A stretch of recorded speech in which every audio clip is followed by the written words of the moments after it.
Wow. Wow.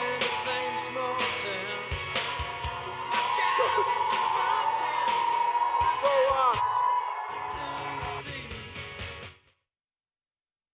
hello again, neighbors. It's good to be home. So, can we all agree the small town song fits most of us here?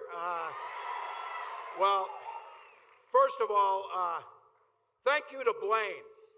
This is a state and a country that is willing to put their country above their politics. That's exactly what Blaine did.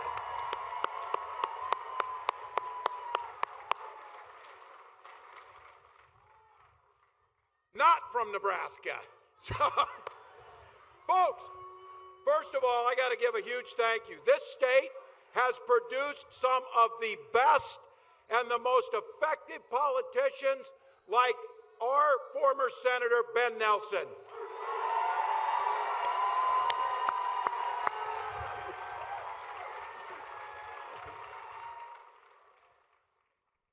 Look, we got some elections coming up, as you know. I want to give some thank you to all those folks who run for office, put themselves out there and their families out there. Give a big thank you to Preston Love Jr. for putting himself out there to run.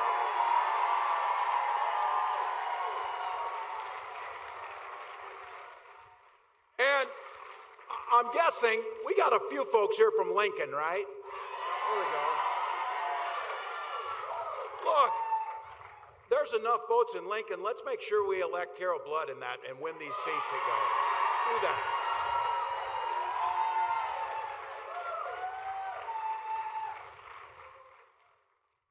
And when Kamala Harris is president, which is happening here in 17 days, people,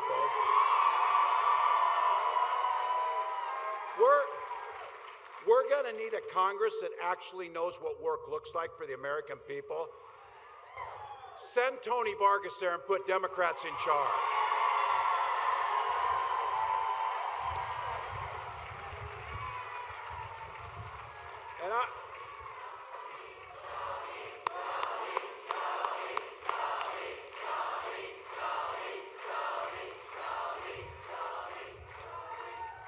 And for all of you, I'm gonna, if you give me a point of personal privilege, today's pretty special to me.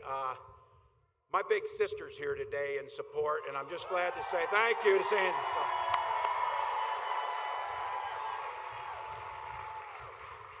Like all of us, most of our family's with us, so thank you for that. So grateful. Also, thank you. I got the Butte crowd here and the Valentine crowd and the Alliance crowd, so thank you for that. And to every single one of you here, look. It's a beautiful day in October. It's 75 degrees. You could have been anywhere. You chose to come here because you believe in the promise of America and you love this country. So thank you.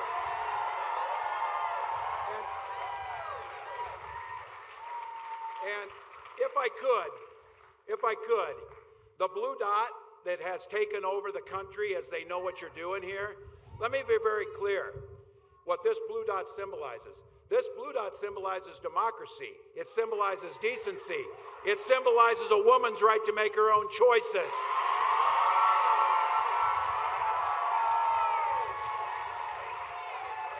It's a lot more than a pin, and it's a lot more than just politics. It's about who we are as people. This state and this district are showing the rest of the democracy will run right through here.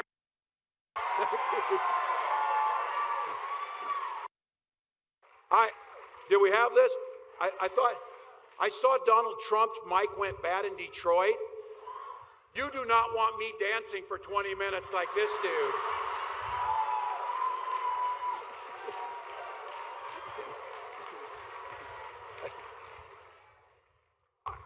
Somebody on his staff should explain the YMCA song to him too, just so they know. So, let's see. We love it.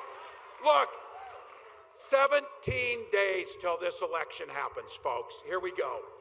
We're running because all of you are. We're leaving it all on the field, folks, because there's too much at risk. There's too much at risk. Kamala and I, we are barnstorming the country. I just saw, as I walked in here, Kamala Harris's rally down in Georgia had over 20,000 people showing up.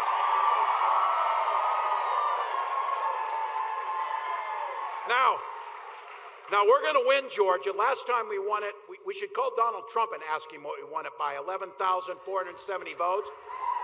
We're going to win it by more, but I said, how great would it be if we won Georgia by one vote and it was Jimmy Carter's vote he cast this week? But look, we're going everywhere. We're on podcasts, we're on TV, we're doing rallies.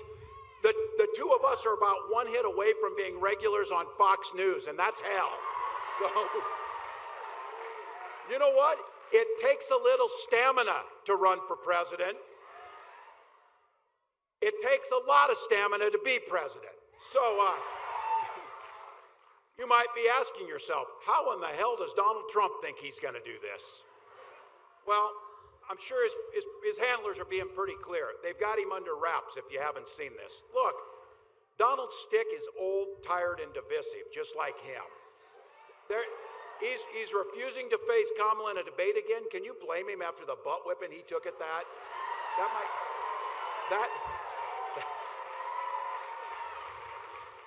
That decision not to debate again might be the smartest thing he's done in the last 4 years. So, look, they pulled him out of interviews and his team admitted he's exhausted.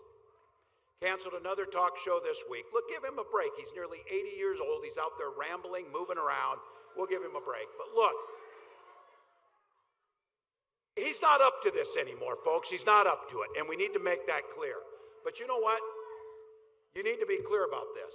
They know this, but you know who's sitting waiting in the wings? If you don't know, and most of you here know, there's something called the 25th Amendment, and you can be damn sure J.D. Vance has read the 25th Amendment. Look, I don't care how tired this guy is. I can promise you, he's not nearly as exhausted as we are with his crap in the last 4 years of him.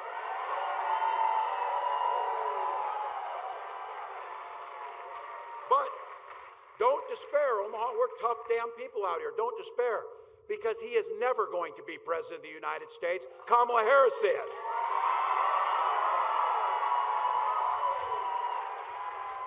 And you feel it. You feel it. She's offering a new way forward, not the same old, tired, divisive, hateful stuff. Kamala and I both grew up in middle-class families. We know that our economy works best when it's fair for everybody. It's that simple. And she's not just talking about it, she's laid out a concrete plan to make sure every single person in this country benefits from this economy. 100 million Americans will see a tax cut under Kamala Harris.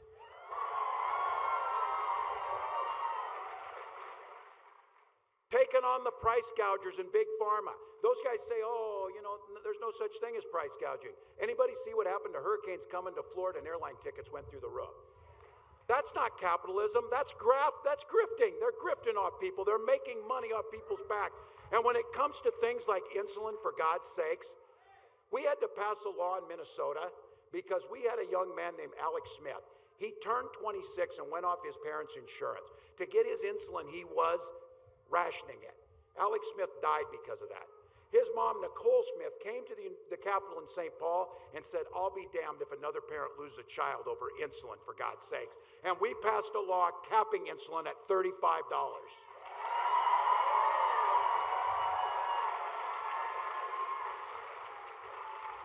And you know why that's important and obscene? Because that little vial of insulin that now costs $35, they were charging $800 for it.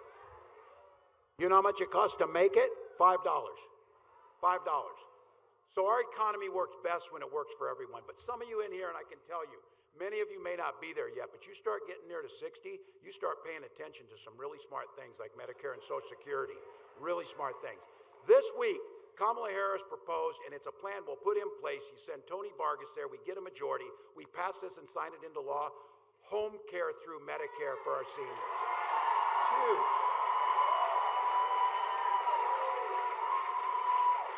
I'm glad to see young people here. They don't care about this, but some of us with less hair do care. I'll tell you what, also adding to Medicare, I think most people didn't know this, adding vision adhering to it. Look, for those of you that want to start a small business, a $50,000 tax credit to get your foot in the door and start your American dream. Look, big companies figure out a way. Some of our largest corporations pay zero in federal tax. Why isn't that going to the middle class to start our small businesses? That's what we're proposing. And look, that owning a home is just critical to you.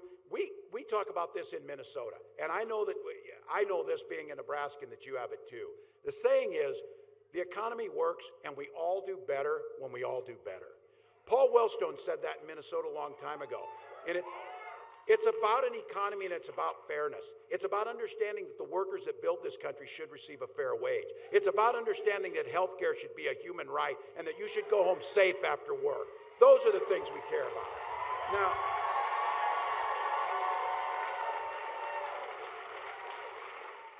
look, Donald Trump and J.D. Vance, they got a little different vision of how things go. We know what they'll do. Now, be very clear. I want to give them credit because he has kept his word on a few things. When he first got to office, he made it his goal, and if it weren't for John McCain, he'd have got it done. He'll do it this time. They'll gut and take away the Affordable Care Act that will kick you off if you have a pre-existing condition, stop your children from staying on your health insurance, drive up premiums, and make this country less healthy, sicker, and poorer. That's what they'll do. Look, they'll go after Medicare and Social Security, and I've said this, it doesn't matter to him if he gets his Social Security check. He's sitting down at Mar-a-Lago not paying taxes with $1 billion. It matters to my sister and my mom when she gets her Social Security check so she can buy food and eat for the house. That's how this works. And just to be clear, this is where you need to talk to your relatives, your family members, like, oh, I don't like Donald Trump's personality, but his policies are fine. Which ones are those? He's proposing putting a national sales tax on nearly everything we buy, adding about $4,000 to the average family's costs each year. That's economists saying that.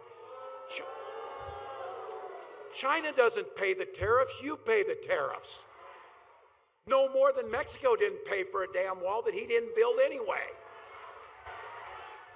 Look, we know he kept his word on this. He took his wealthy donors down to Mar-a-Lago and he promised them, because I've said this, Donald Trump never keeps his word. That's not true. He does sometimes.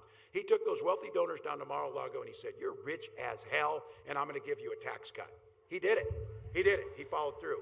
He also became, as he himself said, the king of debt and drove up the national debt $8 trillion, more than any president in U.S. history. So be very clear. This guy knows nothing about business except how to go bankrupt. He knows nothing about paying his bills, and he knows nothing about the middle class. Now, guys like Blaine, us, and I think there's probably some of you here that are the same place of this. The Republican Party of old contributed much to this country. When the Republican Party of old talked about freedom, they meant it. That's not these guys. That's not these guys. These guys mean that government should be free to be in your exam room with your doctor. They talk about small government, apparently small enough to fit in your bedroom with the people you're there with, or in your library to tell you what to read. Look, I use this, and you've heard me say this, I got this from my friends in Valentine and Butte and Alliance, places where I live. We respect our neighbors' choices. We don't have to agree with them. You do you, I'll do me. That's the thing we do. And look, there's that golden rule, do unto others. That's a good golden rule. I have an addendum to that too, that there's a second golden rule, mind your own damn business with it. Goes with it.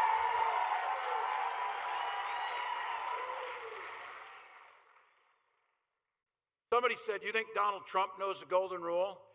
And I said, yes, those are the instructions he gave to his interior designer for his gold toilet or whatever the hell he put in. So yes, he knows the golden rule. Look, when Kamala Harris and I and the folks here talk about freedom, we mean you should be free to live your life the way you choose. Your choice about your own health care decisions, about your own families. The freedom for seniors to retire with dignity by strengthening Social Security and Medicare.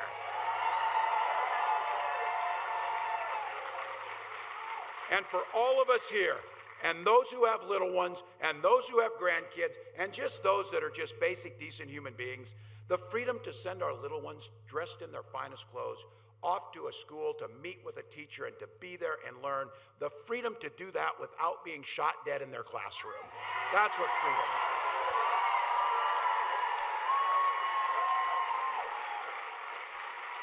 And this is Nebraska and the folks who are here, and I know, look, I know and you know, we know guns. I'm a veteran, I'm a hunter. Kamala's a gun owner too at the same time. Owning guns doesn't mean we can't be for common sense solutions to protect our children. It doesn't mean that. You can uphold the Second Amendment while upholding our primary responsibility, the safety of our children and our neighbors. You can do that. And this is where you take the notes for that family member that's not sure where they're voting. Isn't it interesting how both members of the Democratic ticket are gun owners this year?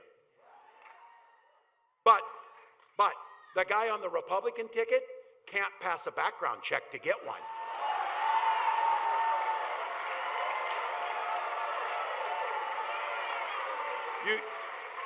You know the 34 felonies that come up on the background check, they send you right out of Cabela's when that comes up, to be sure about that. So, all right. Well, look, I'm gonna speak to part of the audience here. I'm gonna speak to the men on this one because we're going. And there's a lot of you here.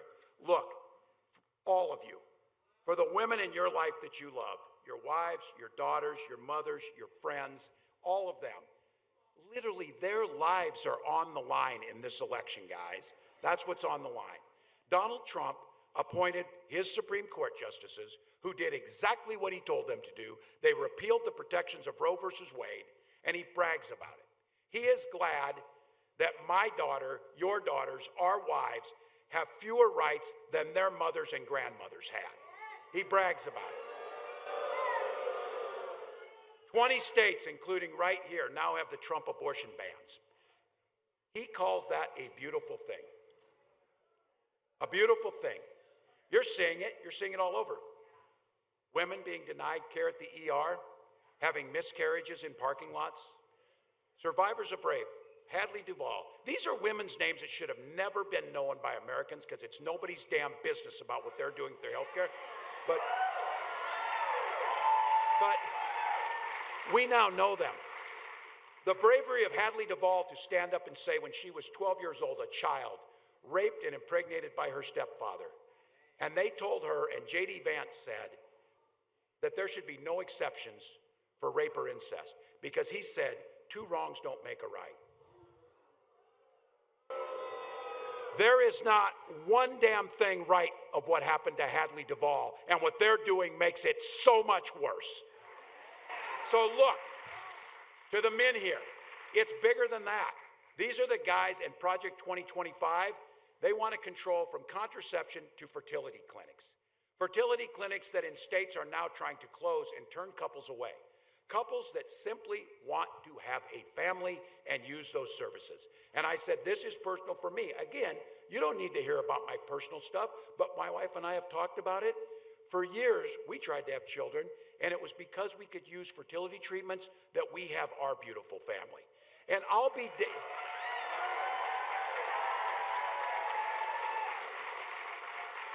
damned if any politician, especially Donald Trump and J.D. Vance, should have any damn say about your family and your access to fertility treatments. So look, when we take this Congress, when Kamala Harris is president and they send over a bill recodifying Roe versus Wade, the protection of women to make their own decisions over their own bodies, Kamala Harris will sign it into law.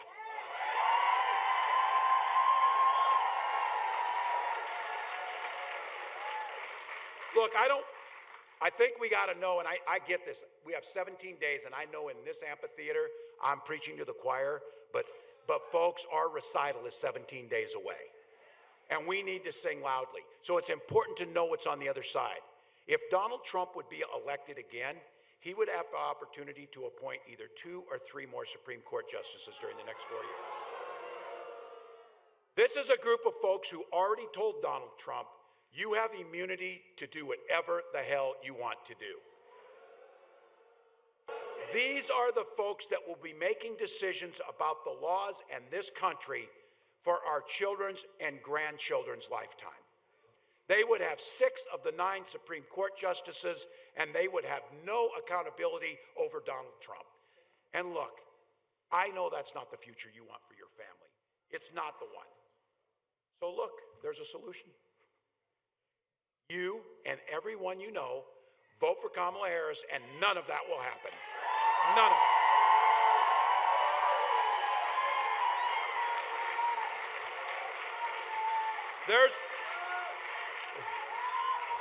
We're not going back.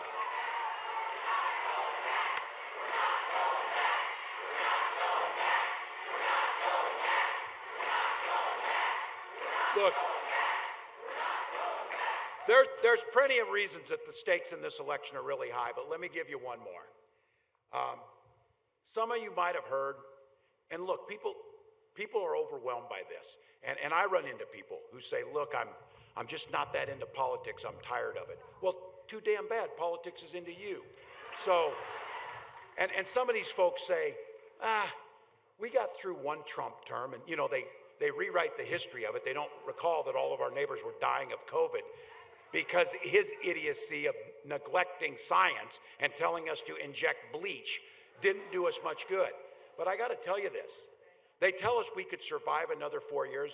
I'm an optimist, and some of you have heard me say this. You don't survive the lunchroom for all those years without being an optimist. I am an optimist, but I truly don't know if the institutions will hold if we get another 4 years of Donald Trump. I genuinely don't believe it. And I say this because something has happened over the last few weeks that is unprecedented in our history. The chairman of the Joint Chiefs of Staff, the top military officer in this country, a decorated veteran, General Mark Milley, top military, he didn't mince words. He told us on the record that Donald Trump, and this is a direct quote, is fascist to the core and the most dangerous person that America has ever faced. This guy's not a Democrat, people. He's a lifelong military officer who served this country. And this week, James Mattis, Trump's own Secretary of Defense, endorsed that very view. He said Donald Trump, these folks, his chief of staff, John Kelly, another 4-star general, said Donald Trump was the most damaged person he'd ever met in his life. So Trump's plan is to seize unprecedented power for himself with a Supreme Court that give him the right to do that. It's not hypothetical. Once again, I got to give credit to this. I said Donald Trump has no plan, not just a concept of a plan. He has an actual plan. It's Project 2025. And it's coming right from their mouths. They're talking about this. This one I have to tell you. Some of you might know who this guy is. He was Trump's national security advisor for a short time. His name was Mike Flynn. Trump has said, some of you don't know, I hate to encourage you to go look this guy up, but it's important to know. Trump said he would have a top role in the next White House. This last week, Mike Flynn was asked, think about this, this is America, this is not some fictional place. He was asked if he would lead military tribunals to carry out executions against those who are against Donald Trump if Trump were to win. That's what he was asked. So, America, the answer to that is, are you out of your goddamn mind? But no. Mike Flynn's answer was, we have to win first. That's the guy he wants to give the key. Because look in mind, you know who he's talking about? He's talking about me. But don't kid yourself about this. When they're done with me, he's talking about you. That's what they're talking about. Because you had the audacity as an American to come and express your political views in a safe and nonviolent manner that is in the best tradition of who we are, and countless people fought and gave their lives for us to be able to do this.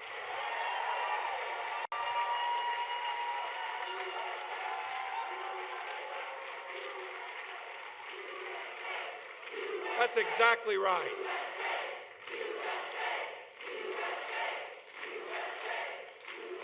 That's exactly right. I'll be damned if I'll give the flags to a fascist like these guys. And I'll be damned if I'll give them family issues, because we know where the family value's set. We're not going to give them freedom, that's for damn sure, because we know what freedom looks like. And just for good measures, I'm not giving them football, the posers, because they don't know crap. Look, the Donald Trump of 2016 is not the Donald Trump that's running now. He is far more unfit than he was in 2016. He's more deranged. He's more desperate to keep his butt out of prison than he was in 2016. And he has made sure there's no guardrails. When I asked J.D. Vance a simple question in debate, did Donald Trump lose the election? He wouldn't answer it. He answered it this week. He said, no, he didn't lose the election. So just to be very clear, if J.D. Vance had been sitting where Mike Pence was sitting, they would have overthrown the elected government of the United States. There's a word for that. It's called traitor, just so we know. There's a word for that. And you know it here, and Tony Vargas knows it. God knows the spineless Republicans in Congress won't do a damn thing to stop him from doing whatever he wants. So look, you know it. There's one way we stop this from happening. You came here. We came here with the courage. Democrats, independents, Republicans across this state.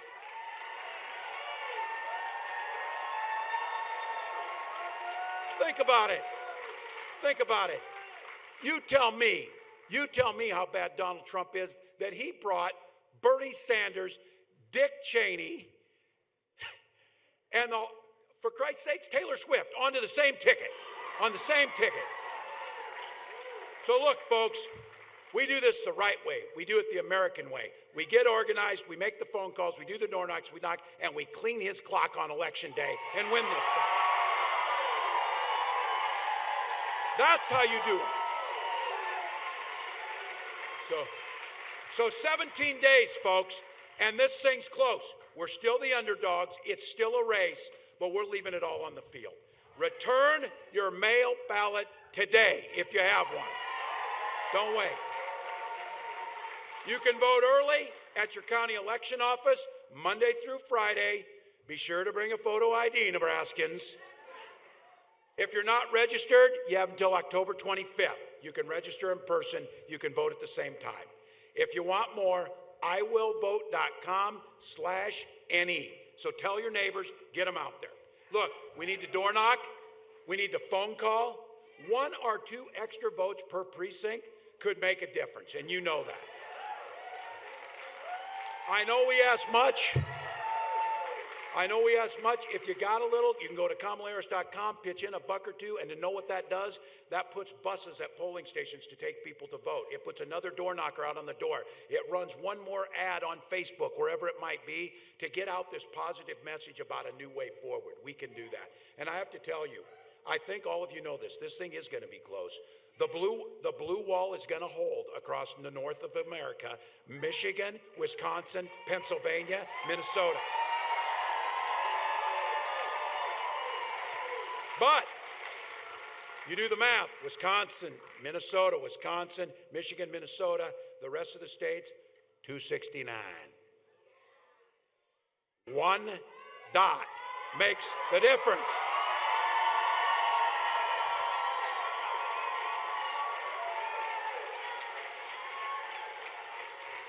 Look. Blue dot. Look, you're inspiring the rest of the country. It's because you believe in democracy. You believe in freedom. You believe it's done. We're going to end this thing on the right thing. The vice, she talks about when we fight, when we vote. Omaha put us over the top. Let's go.